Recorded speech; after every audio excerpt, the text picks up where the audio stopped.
दोस्तों 7 अक्टूबर इसराइल में लोग अपने धार्मिक पर्व की छुट्टी मना रहे थे। तभी अचानक से हमास की तरफ से मोर देन 5000 रॉकेट्स इसराइल की तरफ फायर किए जाते हैं।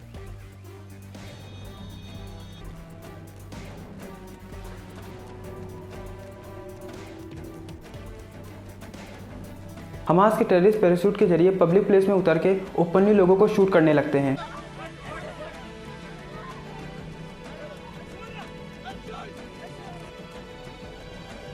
औरतों को निर्वस्त्र करके उन्हें पब्लिक में घुमाया जाता है।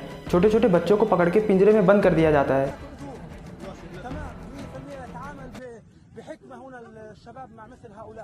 और देखते ही देखते लगभग 1300 लोगों की मृत्यु हो जाती है और सैकड़ों लोगों को बंदी बना लिया जाता है। हमास के द्वारा की गई बर्बरता की वीडियो जब दुनिया में सर्कुलेट होने लगी, अलग अलग विचार के लोगों ने अपने अपने हिसाब से प्रतिक्रिया दी। अमेरिका और इंडिया सीधा इसराइल के सपोर्ट में खड़े हुए।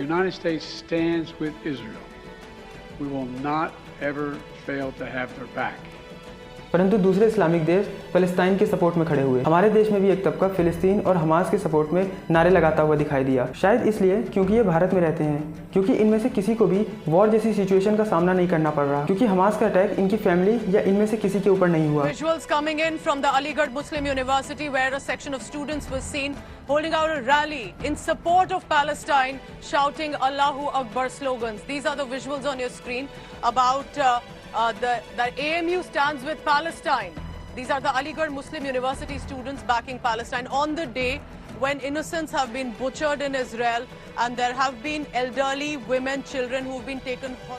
लेकिन ये सोचने वाली बात है कि हमास ने इतना बड़ा अटैक किया क्यों। हमास का मतलब है इस्लामिक रेजिस्टेंस मूवमेंट। हमास की शुरुआत हुई थी 1987 में। इनका मेन ऑब्जेक्टिव है फिलिस्तीन को इजराइल के कब्जे से बचाना। असल में हमास इस पूरे एरिया को फिलिस्तीन बनाना चाहता है, मतलब वो इजराइल को नक्शे से ही खत्म करना चाहता है। इजराइल में जेरूसलम बहुत इंपॉर्टेंट रिलीजियस प्लेस है इस्लाम, क्रिश्चियनिटी एंड जुडाइज्म के लिए। और जेरूसलम में ही अल अक्सा मॉस्क के आसपास इजराइल ने बहुत सी रेड की थी, जिसमें मोर देन 200 लोगों की मौत हुई थी। इजराइल का कहना है कि लोग पथराव करके मॉस्क में छुप जाते हैं, परंतु हमास का कहना है कि मॉस्क के अंदर घुस के लोगों को मारा जाता है। और शायद इसीलिए हमास ने अपने इस हमले को ऑपरेशन अल अक्सा स्टॉर्म नाम दिया है। हमास के रेगुलर अटैक की वजह से इजराइल ने आयरन डोम नामक डिफेंस सिस्टम को पूरे इजराइल में लगाया है। ये डिफेंस सिस्टम इजराइल की सुरक्षा का पहला सिपाही है, जो कि शॉर्ट रेंज मिसाइल को हवा में ही इंटरसेप्ट करके हवा में ही खत्म कर देता है। हमास का ये हमला इतना बड़ा था कि आयरन डोम भी कई जगह पे फेल कर गया और कई जगह पे वो मिसाइल्स को रोक ही नहीं पाया, जिसकी वजह से बहुत से लोगों की जान गई। इसके बाद इजराइल की कैबिनेट ने आर्टिकल 40 LF को अप्रूव कर दिया। इसके अकॉर्डिंग IDF यानी इजराइल डिफेंस फोर्स के पास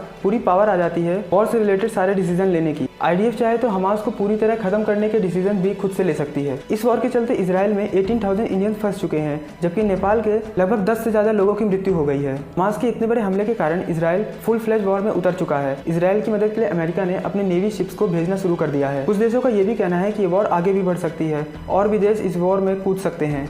तो ये थी पूरी इन्फॉर्मेशन हमास एंड इजराइल की वॉर के बारे में। अगर आपको ये इन्फॉर्मेशन अच्छी लगी हो या कुछ और नया जानने को मिला हो तो प्लीज़ वीडियो को लाइक करें एंड सब्सक्राइब करें पिक्चर जर्नी को।